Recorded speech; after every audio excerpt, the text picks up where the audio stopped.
Obviously, the last thing we want to do is give you an injury report. Hopefully, we don't have any injuries. These are all minor injuries for the most part. We'll run through them. Ailson popped a curb.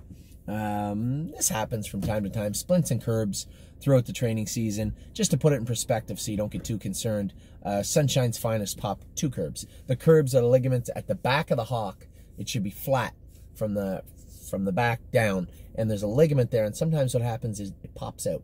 And just from stress, I would say, and training, you know, everybody likes to have their own idea. Oh, you're training them too hard, that's why they're popping curbs. The track's too soft, the track's too hard, it's the curbs. It's a bunch of bullshit.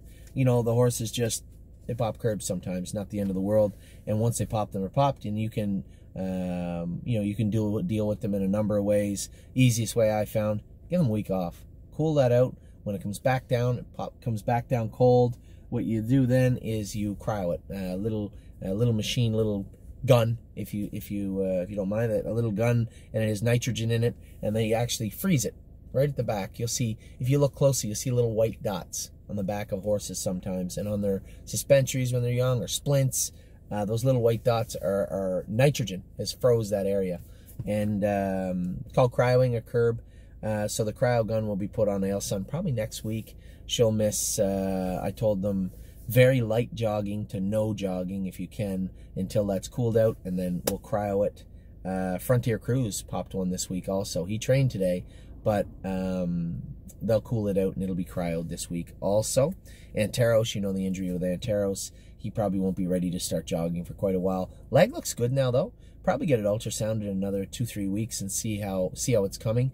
Looks good. There's still a little bump there, you can see, but he's sound on it. He never did come up lame except on the track, but walking around he looks sound. To palpate it, he's comfortable. So I would suggest it's coming along nicely. Cabernet, this is Philly had the issue with her heart actually. We had to take her to the University of Guelph. And I just got a text from Kirby. He said the first division went 51-1 down there tonight in Miami Valley. Ouch. Anyway, serious thing. Back to Cabernet. We got her under control, got her fixed. Everything's fine. No residual damage of any kind, but she needs time. So she's out in the field for a month. After a month, we'll bring her back in. Maybe 5 weeks. We'll bring her back in, put an EKG on her, make sure everything's okay, start her back up. From what I've been told, it was a bit of an anomaly, a freak thing, and she'll be fine. Capistrano, she was very sick in her throat. Actually had a trickle of blood last time she trained. She's been off for 2 weeks. She's going to be off another 2. Just jogging. She's jogging every day, eating great, looks great. Certainly no big deal with her. This is a super talented filly. I got really high hopes for this summer, and I think she'll be just fine. Enjoying My Life, curb again. Curb on Enjoying My Life, and an ankle was bothering her. We opted to give her, the owners opted to give her a month off. There's people in England own this horse. And I've been in business with them off and on for 3 or 4 years. Nice people. Horse is always first. We saw the curb pop up. Ankle had a little heat. Called the vet. Vet said maybe inject the ankle, blister the curb, and give her 3 weeks off. So she's out for 3 weeks. Not a big deal. She'll come back 100%. Excellent Nation. He actually jogged today. The biggest problem we had was the track was muddy at the start of the day today. He was just castrated, so he's got a little laceration on his scrotum, and you don't want any mud up in there. So we weren't going to train him in a muddy track. We thought about putting him in a later set, and then we're like, it's still got a little cut there. Why don't we just not? So he jogged, looked good jogging, but did not train today. Certainly won't do him any harm. Very fast cold. Forged in Fire. Now you can imagine, we talked about what happened yesterday and the tragedy of it all. And then the thing with Cabernet, these are 2 injuries I've never seen in my life, ever. Not as a trainer, not as a groom, not as somebody observing horse racing. Never in my life have I seen Cabernet, the heart issue that she had. I've never in my life seen a horse break their tibia, ever in my life. And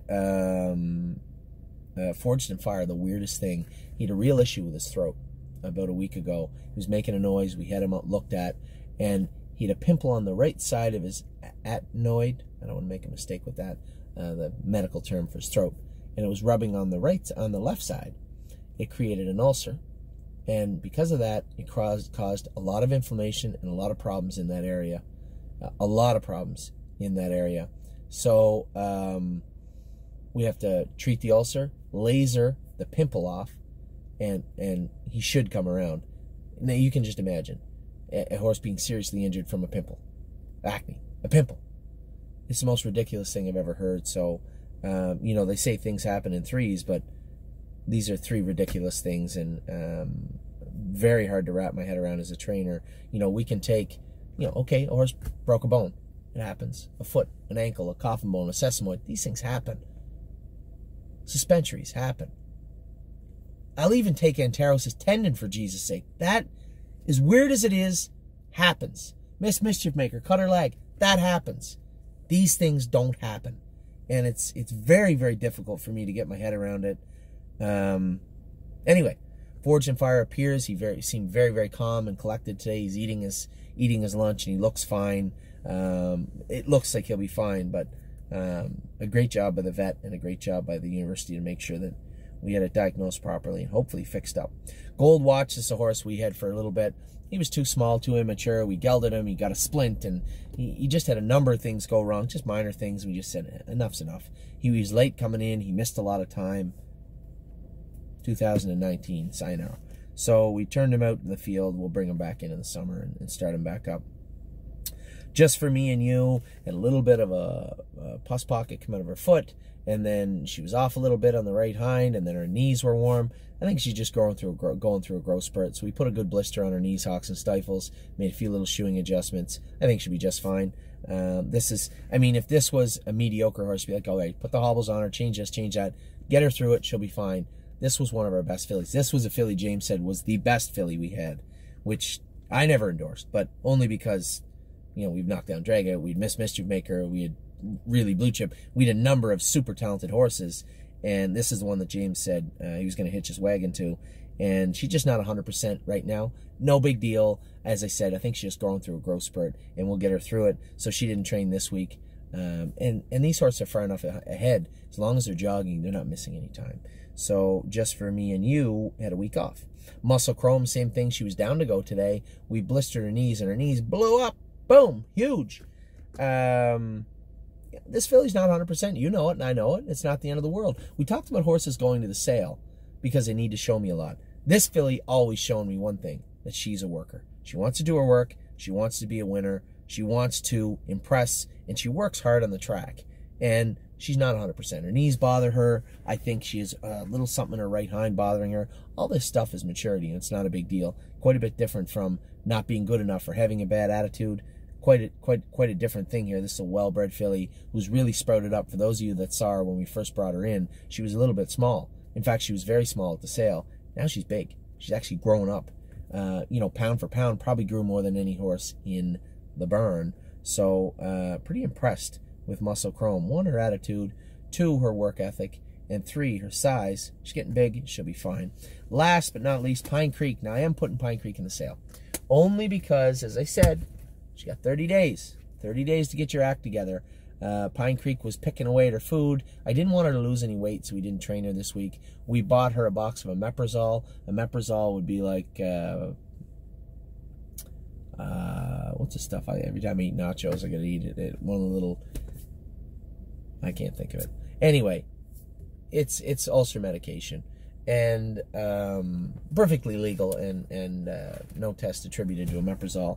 But, and for those of you who are going to say, yeah, it's 24 hours in Pennsylvania, okay, you got me. But in Ontario, there's no test for it. And it helps, definitely help a horse like her. Her appetite picked up immediately when we put her on it.